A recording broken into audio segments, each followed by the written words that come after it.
Please rise. Court is now in session.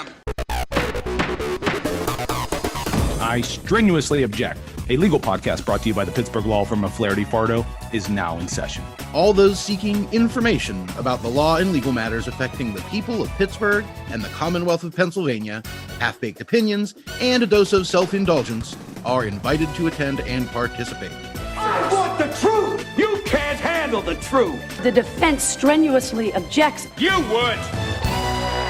Call the first witness. Hello and welcome to I Strenuously Object. Hopefully going to be a quick episode today. Thank you for joining me. I am Bill Rogel, a partner in the law firm Flaherty, Fardo, Rogel, and Amick. I will be joined today by the queen herself, Nicole Amick, to talk about, well, what was previously breaking news, I guess is now just news, regarding the impending, or the threat of an impending property tax assessment. The present beware, the future beware, it's coming. So we're just going to move right on into that here today. Joining me, as mentioned, is Nicole. We have, to give us a proper musical fanfare, it's a message from the Queen, a message from the Queen. That's copyrighted material, but that's okay.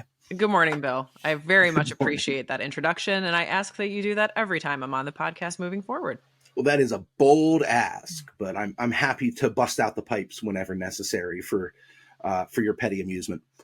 So, look, let's start right here. We'll structure the episode as one of our just answer the 5 questions. Just answer the 5 questions. 3 questions. What's happening? So the city of Pittsburgh, I think it was last week, filed a lawsuit basically trying to force a reassessment in Allegheny County. It was the city of Pittsburgh School District. And what they're trying to do is basically saying, Allegheny County, you need to reassess all of the properties in the county. And we can get into why, but that was just filed. So that's kind of the breaking news component. I know that previous to that, they were trying to work with the new county executive, Sarah Namorato, to see if she would basically order a reassessment or do something to kind of push it along. They were not happy with how those talks were going. And so they have officially filed litigation to kind of start the process of trying to force a reassessment in Allegheny County. Okay, so let's talk about that just a little bit more. First of all, this isn't the first time that litigation has been involved either in getting a reassessment generally in this county or specifically kind of more recently litigation over our current system. I guess question the second, right, is how did we get here? So you're right. And you were going to talk a little bit more about the history of how that happens. But in Allegheny County, we do not have regular reassessments. So unless someone forces one, basically, our current system just kind of lets everything move on status quo, which is obviously doesn't really make a lot of sense based on what we're seeing. But that is how Pennsylvania does it. They kind of leave every county up to their own devices, basically. And right now we have a 2012 base year. So until someone forces us to do a reassessment, those numbers just move forward indefinitely with properties. The reason we're here now and why the city of Pittsburgh School District is taking this kind of step to force a reassessment is they're broke. I'm broke. The reason that they're broke is the past couple of years, ad nauseum, we've talked about the litigation on this podcast about issues with numbers that were reported, lowering of ratios being used. And last year, the Office of Property Assessments allowed property owners, based on a large reduction of ratio, to file both 2022 and 2023 property appeals in 2023. At the same time. The problem with that for the tax offices is when reductions inevitably happen, they have to refund money that they don't have because that money is for a year that is already completed. So when the city of Pittsburgh, which includes a lot of office buildings, large value buildings, especially downtown, sees $10 million reductions, $20 million reductions repeatedly, they are being asked to refund money that they don't have because it's money that has basically already been spent for a past year. So they're really struggling right now. They don't have any money, which the city of Pittsburgh School District solicitor is basically saying. And basically their solution to this problem is we need to start from ground zero. We need to start from the beginning, fix this problem, and force a reassessment in Allegheny County. without going into a long history lesson that nobody needs or wants in this regard. The state of Pennsylvania, and specifically Allegheny County, has authorized the use of a base year system, which is kind of a weird, let's freeze time, assess everyone's property today, and then we're just going to move forward as if your property is the same value for the rest of time as it is today. And then we have this appeals process that in part is the way in which the system brings in new information and data and then retranslates it back into the base year, into that weird place that's frozen in time, right? And that's what we've been talking about with the CLR being set at, Nicole, what's the number? 54.5%. Crazy low as we've seen. And it basically means that functionally we're assuming that properties on average have almost doubled in value between 2012 and the present. So anyway, we have this base year system. There's no place in the statute or any specific triggering mechanism where a new assessment has to happen when those things get out of whack. But over time, as you move further and further from the base year, the values get more and more askew from what they're even supposed to. This is assuming you assess things correctly when you do the reassessment, which we'll talk about momentarily. But even assuming you assessed everyone's property with like perfect 100% accuracy in 2012, those numbers are going to go all over the board. Some are going to go up, some are going to go down. People are going to build new houses. All sorts of things are going to happen, and the values are going to get further and further away from what in this kind of legal land of make-believe we're pretending the assessed value is. And so, look, reassessments are super unpopular. Politicians never want to ask for them. It's why the last couple reassessments anyway have had to be triggered by litigation. We're only doing this when the court makes us. We all kind of know it needs to happen, but no one wants to be the one to make the decision and be politically responsible for the decision. And desperate times financially have forced the city of Pittsburgh school district to be the one to kind of take that step out there and say, okay, we're going to be the ones to force this because we've got real budgetary problems because we have to refund all this money. I think a lot of that has to do with a misconception of what a reassessment means to property owners. And so property owners hear reassessment and it's like scary because people think, oh, all of our taxes are going up. Everyone's taxes are going up. And that's just not what that means. That's not what would actually happen. That's not how it works. That's not how any of this works. So we'll get into it, but I know you were going to talk a little bit more about the actual litigation that's going on. Yeah, so I mean, I took the chance to review the complaint. The thing to remember, the previous case that ordered the reassessment was a case, the lead plaintiff was named Clifton. So it's the Clifton case. I believe it's Clifton v. Allegheny County. I don't remember who's the named defendant. There were a bunch of other plaintiffs. A group of property owners all got together and filed suit together, challenging the constitutionality of the base year system. Now, this suit was filed only 3 years after that reassessment. So, the reassessment came into effect in 2002. In 2005, this Clifton lawsuit was filed, saying, look, you're violating the uniformity clause by having a base year at all. If you don't reassess every year, it's unconstitutional because you're treating people whose properties have appreciated in value and people whose properties have depreciated in value. You're treating them the same, like they've all moved together, and that is unfair to the individual owners. The trial court sided with that initially, said, yeah, that's right, the whole base year system is unconstitutional. It took 2 years to get to that decision, right? So 2005, the suit is filed. 2007, the trial court says, yes, base year is unconstitutional. They start ordering the county to do these computer reassessments, which happened twice during the intervening period that never took effect, but had them kind of kicking the tires on a system that they would eventually use. Anyway, that got appealed up. The state Supreme Court ultimately decided the base year is not unconstitutional. But when, as applied, the base year system is creating sufficient statistically demonstrable disparities and unfairness in the system, then a reassessment becomes constitutionally mandatory. So they didn't throw out all the base year systems all over the state in this county or other places. They just said, look at your actual results, and if your county is too out of line, you have to do a reassessment. And it's interesting. This is a thing that doesn't seem intuitive to me, right? But there's an organization called the International Association of Assessment Officers, right? The IAAO. You wouldn't think that a coalition nationally or internationally of people who are involved in basically the government act of reassessing or assessing properties would have some sort of professional organization like this, but they do, and the IAAO carries a lot of weight, specifically in the Clifton decision, right? They're saying, look, there are broadly recognized beyond just this county or this state statistical measures. It's called the COD, the coefficient of disbursement. I have to look at it. It's called the COD. It stands for something, and the C is coefficient.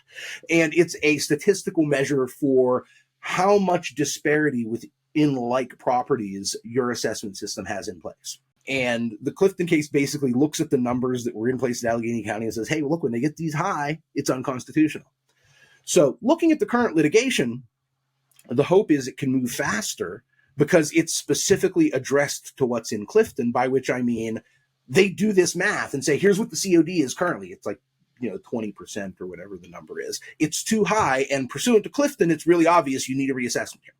Interesting to note, the other thing that the complaint that the school district filed does is, well, one, it has a professional report at the end attached to the complaint. And that professional report, one of the things it takes issue with is treating different types of property the same. And by different types, I mean commercial versus residential or whatever, right, in particular. By law, under the Constitution, right, like in Pennsylvania, you're not allowed to tax commercial properties and residential properties differently.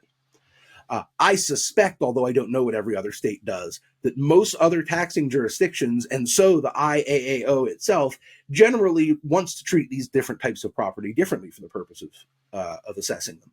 That's off the table in Allegheny County and in the state. No one's allowed to do that. It helps push things out of line.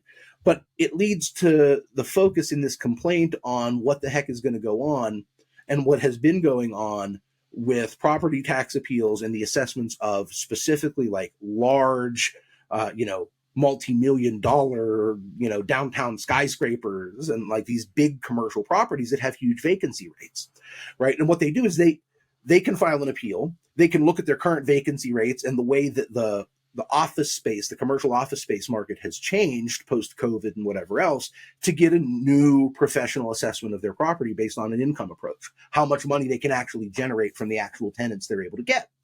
And so the example that they put with hypothetical numbers in this complaint is imagine a property, like a downtown commercial office building that sells for $20 million in 2012 and is assessed at $20 million. Fast forward to today, they've got a pretty big vacancy rate. They have someone come in and assess and do an economic assessment using the income value of appraisal of what the value of that property is. And they say, okay, this property today is actually only worth $16 million or $18 million. But that's not the end of it. Right. When you file the appeal and you say, hey, this is now worth $16 or $18 million today, then the next thing that happens is that 53% CLR is applied to that figure.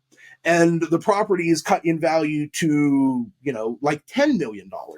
And that happens because based on the CLR, we're assuming that the property values have basically doubled overall. But that CLR, that doubling, that figure is based basically on residential properties, right? The residential sales that are submitted by the county to the STEB, that's where that number comes from. And it doesn't reflect the fact that across the board in commercial properties, you're not seeing a doubling 2012 versus today, not with vacancy rates what they are. So the commercial properties get to take advantage of the largely residential CLR percentage, apply that to itself, and now that we're living in a land where a property that was purchased in the base year for $20 million is now being assessed at potentially half that. And the implications for the city and the city schools and everyone who budgets, but especially places where there's large commercial office buildings, is significant, right? That's a $10 million reduction in assessment. That's half the property taxes that are going out the door, and in some cases having to be refunded and repaid. So all of what you say, I thought it was interesting that the actual complaint, in addition to addressing the IAAO's statistical measures here to assess whether or not there's enough, or whether there's too much disparity in the taxes, made a very clear point of talking about and arguing about both the kind of fairness and the kind of impending economic disaster coming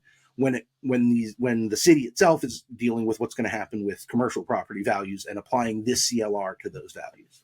Yeah, and I think we've touched on it a couple times, and this is something that I've basically been predicting for like more than a year, I'd say, of the city is the one that's driving the bus right now. But other tax entities across the county are also starting to deal with this issue, because even if you look at the 54.5% for this year, not all houses have appreciated since 2012 by that extent.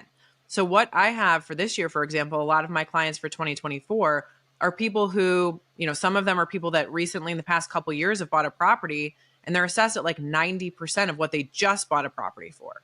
So that's clearly wrong. Properties aren't taken care of. Certain markets don't appreciate to that extent. So it's kind of wonky all over the place. But again, the issue that a lot of these other tax offices are now starting to see, as the decisions from last year have finally now almost completely come out, is they are also having to refund all this money, and they will continue having to do so moving forward. So, we have larger residentials where we're seeing, 5-figure refunds. So it's across the board. I think the city is the one that kind of, again, is driving the bus, just because they have like the largest properties that have seen the largest reductions. But all the other tax offices, I think, are kind of piggybacking off of them to say like, yeah, you do it, but like, we agree with you type of thing, because everyone's kind of in the same boat, and property owners are going to start feeling that as well. When they get their bills later this year, when the school district and local bills, basically everywhere across the county, everyone's bills are basically going to be higher because all the millage rates are starting to come up. So it's a problem that if we had regular reassessments wouldn't happen, but because we don't do that, and we've now let so long happen between the 2012 reassessment and today, it's kind of like the SHIT is hitting the fan a little bit. And I think, again, the city is the one that had to kind of move forward based on the fact that they don't have any money. But everyone else that I've spoken with on the school district side is like, yeah, like times are getting kind of tough. We're getting pretty lean here. So we really need something to happen sooner than later. You spelled a thing in there. I mean, yeah, I have little kids, so I'm not allowed to swear in my own home. All you got to say is earmuffs, and you can say whatever you want. Okay. Sorry. Moving forward. Apologies. I'm used to having to edit myself. I should start. I have definitely heard Helen not quite repeating correctly the thing I say, but getting close. Well, now Cooper, my 5-year-old, can spell. So now we're running into a whole other problem where like he's trying to sound out what I'm spelling. And I'm like, okay, I guess, I don't know. I got to figure something else out. It sounds like these, I wish I were more competent, not fluent, but just more competent in a second language, right? Yes, so that I can swear in that language. And then even if the kid starts repeating that elsewhere, other people know what they're saying. Right. It's not as bad. All right. Well, I guess we started this one to ask 5 and or 3 questions. Let me ask that third question now. What does an actual reassessment mean? What do we expect here? So the 2012 reassessment, which I was practicing in this area, so I was on like the front lines of what happened then. It was kind of a mess because when you have so long between reassessments, things come in all over the place. And a lot of the values that came in at that point were really high. So I think between the numbers came out at the beginning of 2012, and I think there was more than 100,000 appeals that were filed in that year. So that just shows you that's 1/6 of the properties that exist here. So that's a lot of appeals. In any given year, it ranges between like 10 to 20,000. So that's, a huge increase off of what's normal. And that took many years to kind of work its way through the system. I think that hopefully they've learned a little bit of a lesson in terms of that. I look to Beaver County. Beaver County just did a reassessment, I think, in the past year. And though we don't really practice in Beaver County, I have seen a lot of those numbers and spoken with people who are more familiar with that. Beaver County used Tyler Technologies, which is who Allegheny County used last time, to do their reassessment. And the numbers came in low. So it avoided a lot of these appeals being filed. And I would think that might be something that Allegheny County would be hoping for, just to avoid 100,000 appeals being filed again. Let me jump in a little bit and try to be, I think, as clear as we can here. First of all, unless the state, like the entire state, the state legislature steps in and mandates something else, totally changes the property tax system. Unless that happens, I'm pretty confident this case will result in a reassessment, right? That's how reassessments happen in Allegheny County. The last time it was like, a half dozen individual property owners. This time it's a big taxing body, right? So it represents a much more significant subset of the whole county. But all it takes is one case to get in front of a court, to have a judge look at it and say, yep, this system is too out of whack. We have to start over with a new reassessment. It's how it happened the last 2 times. It's how it will happen this time. The last time as I had mentioned before, right, the suit was filed in 2005. The state Supreme Court didn't end up ruling until 2009. And then even from 2009, when the state Supreme Court ruled, the actual reassessment, by the time they hired someone, ran the numbers, vetted the numbers, got it in place, the actual reassessment doesn't happen until, and the base year isn't set until 2012. Now, that's still the base year today. But you went from 2005, when that suit was filed, until 2012 before there was actually rubber meets the road reassessments. Now, I think the litigation process will likely be quicker this time because, you know, it's following Foursquare right in the footsteps of Clifton, which means that unless someone wants to disturb that precedent, that will be enough to trigger the reassessment early. You may not get the 5 years at the beginning, but still, it's going to take some time, right? This reassessment is coming, but this reassessment is not happening tomorrow. And Nicole, I thought it was interesting. You mentioned like a third-party contractor, a private contractor. And that's how this worked the last time in Allegheny County. And that's how a lot of these reassessments work, is basically they hire outside firms to come in, do the work, and then after they do the work, they publish and give notice to each property owner and taxing body of what they think the new value is for that property. So let's say eventually there is a reassessment. It's probably a couple years away. Nicole, what does that actually mean to the property owners? I remember last time that this happened in 2012, it's basically every property owner in the county will receive a piece of mail from Allegheny County saying, this is your new assessment value. Something to that effect. I don't know exactly how it will look, but every single property in the county will have a new assessment value. And what that new assessment value is supposed to represent is however long it takes. So say we're in 2026, 2027, 2028, whatever year that is, it will be the number that theoretically your property is worth at that time. So again, this could be years out, but whatever the current market value of your property is at that time. So basically, unless you're in an office building situation or another kind of depressed market area of properties, for most residential properties, I would think that that number will be higher than what your current assessment value is, because presumably your property has appreciated to some extent from 2012. So you'll get that piece of mail saying this is your new assessment value. And that's when people start to panic because they see this number that's higher and they think, oh my gosh, this is double what my previous number was. My taxes are doubling. That right there is why people get very nervous about reassessment. Why you said before, Bill, it's not a popular thing for politicians to ask for. So while the sticker shock of it may be something, property owners need to keep in mind that when all these numbers go up, because that's going to happen across the county. I don't care if the buildings in downtown have depreciated. The rest of the county has gone up significantly since 2012. So that base number is going to be higher than what it was. And tax offices can't just say, yay for us, we now have double the amount of money. So they can't do that. So there's an anti-windfall statute in Pennsylvania that basically says, say I live in Mount Lebanon. So say the Mount Lebanon values go up 70% from what they were before. Mount Lebanon can't then see an increase and realize an increase of 70% of tax base. What they have to do then is then adjust the millage rate down.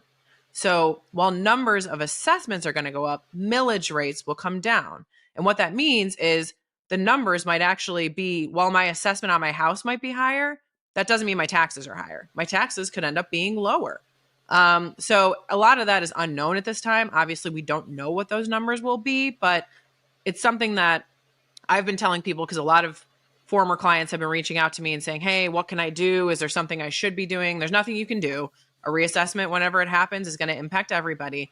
But it's just to avoid the panic of seeing a higher number and immediately thinking my taxes are going to double or triple in some cases from what they were. Okay, it's happening. Everybody stay calm. What's the procedure, everyone? What's the procedure? Stay calm! Because once the numbers come out and the tax offices look at those, we're going to see a mass reduction of millage rates. So they typically say that when a reassessment happens, 1/3 of property owners see a reduction in taxes. 1/3 of property owners see their taxes stay approximately the same. And then 1/3 of property owners do see an increase to their taxes. So it's not some like mass, everyone's taxes are going up situation, though that will happen in some cases. It's more of a, okay, let's wait to see where these numbers come in at. And then people will have the opportunity to appeal those new numbers once they do come out.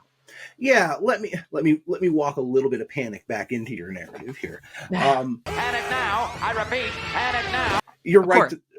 There are these anti-windfall provisions in place, and they're supposed to be approximately revenue neutral by law when they do these reassessments. So, yes, if the whole area goes up 70%, the taxing body isn't going to get to realize a 70% increase in their actual revenue. The people who are going to get hardest are the people who haven't had their property reassessed in a long time, right? If you're one of the people who right now is benefiting from the fact that your property is probably worth double what it was back in 2012, or you're getting taxed on it like it's still 2012, however those numbers shake out, you're probably going to end up facing a pretty significant increase if they properly assess your value next time. Would you say it's time for everyone to panic? Yes, I would, Kent. Yes, panic. You are correct that there are two things to think about. There's both the assessed value and the millage rate, right? And they both are going to move. It's not just the assessed value that's going to move in a reassessment. There's also going to be an adjustment of the millage rate, and you don't know the full tax implications until you know both parts of that equation. But there will certainly be some people who are getting hit pretty hard because they have managed to escape their property being increased over the course of the years. And the other thing I don't know how it's going to shake out is this same problem with the diminishing values and the vacancy rates and the problems with commercial real estate. I don't know what the reassessment is going to do when it reassesses those properties, or what the appeals on those properties are going to look like when they're doing that. If it turns out that there are significant diminutions in the value of commercial real estate in your school district or your municipality, that may well be enough of an offset when that reassessment comes in that the residential properties do end up facing a significant increase. Again, because we're not allowed to treat commercial properties and residential properties differently. They do not have the option, the taxing bodies, to say, okay, our commercial real estate has decreased in value by 50%, so let's increase the rate on the commercial properties to balance that out. They're going to have to take that money from the residential property owners instead. So there are certainly things to be concerned about as this reassessment shakes out, both because your individual reassessment may be bad, right? They may just overvalue your property, or because as they reevaluate everyone's property value, you may be facing a a higher millage rate or a higher kind of tax burden being pushed off onto residential property owners than the system, the last 10, 20, 30 years has been designed for. Yeah, so I had two thoughts to that. I think the people that are going to benefit the most from a reassessment are the people, as you said, Bill, that most recently have gone through some type of school district initiated appeal in the past 5 years. So for example, I bought my house in 2020. My purchase price is what it is. There's only so much I can do to try to mitigate that increase. But when a reval happens in my area, all those people that have lived in their houses for 30 years that have been benefiting from the lower tax base, they're going to be brought up to where I'm at. So I'm actually expecting my house to go down whenever a reassessment happens, just because of when I bought my property and because the property values have gone up so much in my area since 2012. So there will certainly be a lot of people in that boat. But then the flip side of that is like what you were saying, for example, in the city, where they're going to have to include some consideration of the fact that office buildings, for example, do not have the value now that they had previously. So that's going to have to factor in, you would think, to any new value. And then we have areas in the city like Lawrenceville, South Side, things like that, where you look at Lawrenceville streets, and you look at those old row houses, some people will have an assessment value of $40,000. So their taxes per year are about $1,000 total. And the people up the street from them, which on paper have, a renovated house, but the same, their house will be assessed at $400,000. So their taxes per year are $10,000. Now, what's going to happen to the person that's lived in their house for a long time that's assessed at $40,000 is they're going to come up. And I mean, that's going to negatively impact some people that are on a fixed income. There's a lot of other problems that kind of come into that, but there's no way that property is worth $40,000. And it's just not a realistic viewing of that property. Now, if that's like some old lady on Social Security, that's a problem because she's not going to be able to afford it if her taxes quadruple from where they were before. So I think that's part of the reason that Sarah Namarato didn't want to kind of dip her toe into this pool, because if she's the one that says, fine, let's do it, and then, all these people have these problems where, yes, clearly their property is undervalued right now, but the impact to them is going to be so significant that some of these people may have to sell their houses. there's a lot of kind of underlying issues that come along with these revals. And I know that when she was talking before the election of protections for senior citizens, protections for, first-time property owners, there was all sorts of things that she was talking that could help protect people from that situation where they have to sell their house. But that's hopefully something like that will happen when a reval happens. But it's a very complicated issue. There's so many different parts of it. And while I can sit here and say, like, yes, that property should go up in value because clearly that's wrong. And if someone were to sell that property, they'd sell it for way, way more than that.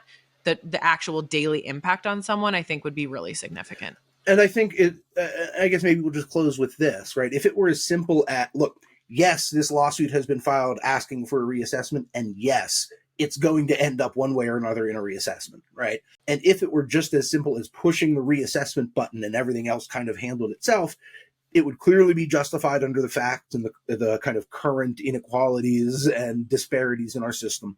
And there should be a reassessment, whatever that means. But boy, there's a lot of work in the details for how one goes about actually doing the assessment, the timing of the assessment, how you're valuing commercial properties, how you're valuing residential properties, what the processes are to protect people from massive, immediate, shocking increases that force people to sell their homes. And there's a lot of details in how to carry out a reassessment in a way that minimizes these giant disruptions, doesn't just kind of backdoor in a tax increase. Luckily, there are years, literally years, for the courts, the county, the taxing bodies to kind of work out what that reassessment is going to be. To be fair, there have already been years for them to do that, and we haven't made a lot of progress with it. But they're kind of under the gun now, right? At some point, even if, last time it took, the better part of a decade to get there, there is kind of a light at the end of the tunnel. That light might be a train. But one way or another, that light's coming, and everyone's going to have to start moving from opposing the idea of a reassessment to what do we have to make an actual reassessment look like to be fair and palatable and minimize, the worst consequences of that. Yeah, and my final thought is I'm wondering that, as you said, I think that this whole process is very convoluted. I think it will take a long time. I don't know that the city of Pittsburgh School District is going to have like a clear opponent that's saying, no, we don't need one, because like who can even take that position at this point? But I'll be interested to see if anyone, whether that be the courts or the government or someone, says, hey guys, let's stop doing it this way. Why don't we just say every year we're going to have an incremental increase, which is what a lot of other states do, or every 3 years we're just going to have automatic new values. Pennsylvania is the only state in the country that does it this way, that does it this like weird, wild, wild west. Everyone choose how you want to do it. Some counties have a 1950 base year. It's a whole, none of it really makes a lot of sense to anyone, but it's one of those things that it's, this is how we do it. So it's just the status quo, but clearly it's not working. It's not going to work moving forward, because even if we do a reassessment in 2026 or 2028, okay, well, what happens after that? Are we just going to end up here again in 15 years? So I'll be interested to see if there's any kind of more permanent solution that gets put into place by anybody to say, look, yes, we need a reassessment. And then after that, here's what we're going to do to avoid just doing this all over again ad nauseum, indefinitely moving forward forever. So we'll see. Yeah. The only thing I'd add to that, Nicole, before I let you go, if, as we've seen in the past, it can take years, indeed, 5, 6, 7 years sometimes to get to an actual reassessment. In the interim, while we know the reassessment's coming, but we still have the current system, people should not neglect their property tax assessments in the short term, property tax appeals in the short term. Yes, the number that you get set if you appeal and get your property reassessed, this year or next year, maybe that gets kind of circumvented by a reassessment 3 or 4 or 5 years down the road. But that reassessment isn't coming tomorrow. Gotta get out of here! Calm down! Get a hold of yourself! Stewardess, please let me handle this. I'm gonna Calm down. Now get back to your seat. You cannot just wait and figure, the reassessment will take care of my property tax assessment problems. It might, but, there's a chance to save some money in the short term. So take advantage of it. Thanks once again for joining us on this episode of I Strenuously Object. Please subscribe, rate and review the podcast. Tell your friends to check us out. If you have any questions for the podcast, for our mailing it in segment or any other feedback, you can email us at iobject@pghfirm.com. We are on Instagram at iStrenuouslyObjectPodcast.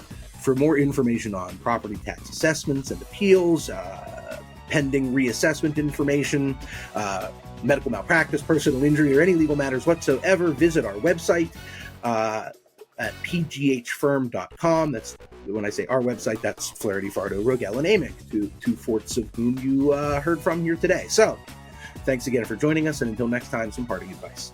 I got 40 strangers out in my living room, and all I want to do is get some sleep. I don't know why you got to do it in front of the kid with the effing. All you got to do is say earmuffs to him. Earmuffs. And they can say whatever you want. Cock balls. Okay, I'm just proving a point. You don't have to celebrate it, Frank.